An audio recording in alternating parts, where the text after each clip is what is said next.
The gender pay gap in the UK is acknowledged and discussed more than at any time since the Equal Pay Act was introduced in 1970. Today, men in full-time work earn on average 9.4% more than women in full-time work. Despite the narrowing gap, management consultant Deloitte predict that parity in pay is still more than 50 years away, which contradicts the government who have pledged to close the gap within a generation. The reasons for the pay gap are complex and aren't usually a simple case of discrimination between men and women being paid differently for the same roles. The issue is the disproportionate amount of men in senior positions. Indeed, only 7 of the FTSE 100 chief executives are women. Women continue to be penalised with lower pay and fewer promotions when they return to work after taking time away to care for children, and also because they tend to work in jobs with lower salaries such as care, administration and retail. There is also a penalty for working part-time, where pay on average is less per hour than in full-time work, and a far higher proportion of women work part-time, 41%, compared with only 12% of men. Nationally, the signs, whilst not wildly inspiring, are encouraging. Although the gap has reduced by 11% in the last 20 years, the change since 2015 has been a mere 0.2%. Whilst the recent improvement has been marginal nationally, the same cannot be said for Basingstoke and Deane, where the gap has actually increased in the last year.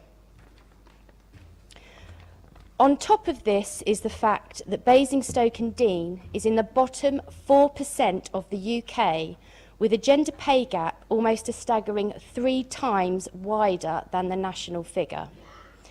Women's full-time salaries across the South East as a whole are higher than in Basingstoke and Deane, with our neighbours in the Test Valley earning on average 46 pence more per hour than our female residents. In West Berkshire, women earn £1.22 per hour more. In Hart, women earn £1.61 per hour more. In Reading, £1.74 more. And in Winchester, women earn an astonishing £2.44 more per hour than female residents of Basingstoke and Deane. We have seen encouraging changes nationally, including flexible parental leave, increasing free childcare and the national living wage, of which 2/3 of recipients are women. However, real change requires radical moves, and for an area with such dire figures as Basingstoke and Deane, we need the Council and our major employers to acknowledge there is a great deal more work to be done. We should want all residents to prosper within our borough, but the figures from the ONS tell a different story.